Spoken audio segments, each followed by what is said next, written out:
Bismillahirrahmanirrahim. Assalamualaikum warahmatullahi wabarakatuh.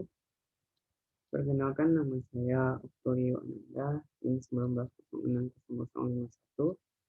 Saya akan menjelaskan tentang proposal saya yang berjudul Pengaruh Krisis Ekonomi Amerika Serikat terhadap Bursa Saham dan Perdagangan Indonesia. Latar belakang penelitian. Krisis keuangan yang terjadi di Amerika Serikat mempengaruhi keuangan global. Negara-negara di wilayah Eropa seperti Islandia, Rusia, Belanda, Inggris, Prancis, Jerman, dan demikian juga dengan wilayah Asia Pasifik seperti China, Taiwan, Singapura, Filipina, Jepang, Australia, dan Indonesia terkena dampak krisis.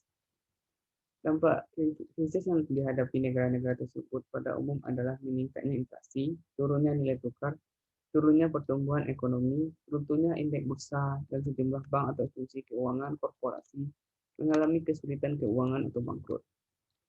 Dampak langsung krisis keuangan ini bagi Indonesia adalah kerugian beberapa perusahaan di Indonesia yang berinvestasi di institusi-institusi keuangan Amerika Serikat.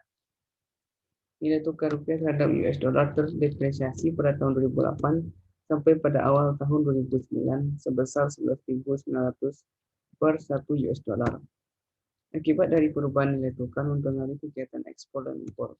Karena US dollar merupakan mata uang perdagangan global, kenaikan dan penurunan ekspor dan impor mempengaruhi penerimaan suatu negara. Rumusan masalahnya yaitu bagaimana pengaruh krisis keuangan Amerika Serikat terhadap pasar modal Indonesia dan penerimaan negara yang berasal dari pajak perdagangan internasional. Tujuan penelitiannya itu untuk mengetahui pengaruh krisis keuangan Amerika Serikat terhadap pasar modal Indonesia dan penerimaan negara yang berasal dari pajak perdagangan internasional. Manfaat penelitian: memberikan saran kebijakan dalam rangka menjaga stabilitas pasar modal Indonesia dan tetap meningkatkan penerimaan pemerintah dari pajak perdagangan internasional. Kajian teori. Di kajian teori ada teori krisis keuangan. Di teori krisis itu ada kebijakan ekonomi yang tidak konsisten. Yang kedua, kepanikan di pasar uang. Yang ketiga, pecahnya gelombang finansial. Yang keempat itu moral hazard. Itu ada perkembangan generasi keuangan. Yang pertama itu krisis generasi pertama, krisis generasi kedua, krisis generasi ketiga, modal di luar generasi keuangan. Definisi krisis nilai tukar, krisis ekonomi Amerika Serikat, krisis Amerika Serikat terhadap perdagangan Indonesia. Penelitian terdahulu.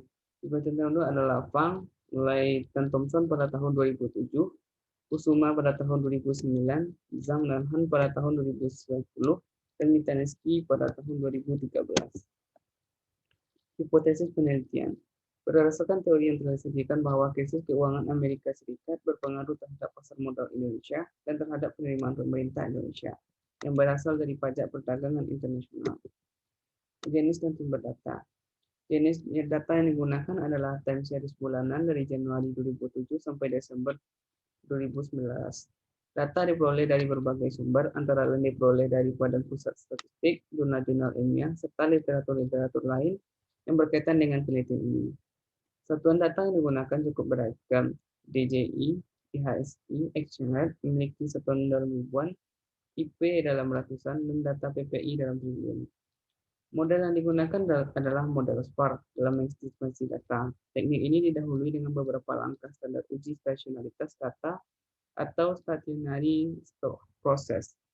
Model struktural yang digunakan membentuk 5 persamaan, yaitu Dow Jones Industrial Average DJI sebagai proksi dari keadaan Amerika, indeks harga saham gabungan sebagai proksi dari keadaan pasar modal Indonesia, nilai tukar rupiah terhadap US dollar, indeks produksi sebagai proksi dari keadaan perekonomian Indonesia, dan pajak perdagangan internasional sebagai proksi dari penerimaan negara. Metode penelitian. Metode yang digunakan dalam penelitian ini adalah metode analisis deskriptif, kualitatif, dan kuantitatif.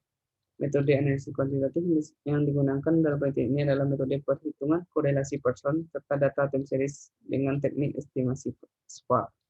Teknik ini didahului dengan beberapa langkah uji stasionaritas data atau stationary stochastic process dan penentuan jumlah leg optimal melalui leg order selection criteria. Dalam penelitian ini, jumlah leg akan ditentukan berdasarkan leg dengan kriteria terbanyak. Spesifikasi model SPAR dalam reduced form yaitu A0 kali XT sama dengan R kali L XT kurang 1 kali beta T, di mana XT adalah vektor dengan 5 variabel yang digunakan, yaitu DJI, IHSG, exchange rate, IP, dan BPI. Sedangkan A0 adalah contemporaneous relation antar variabel. AL adalah finite order matrix polynomial dengan operator like. LC adalah vektor struktural disturbance, dan B adalah matriks dengan diagonal bukan nol. Mungkin hanya sekian presentasi dari saya. Kalau ada kata saya, mohon maaf. Saya sudahi dengan Assalamualaikum warahmatullahi wabarakatuh.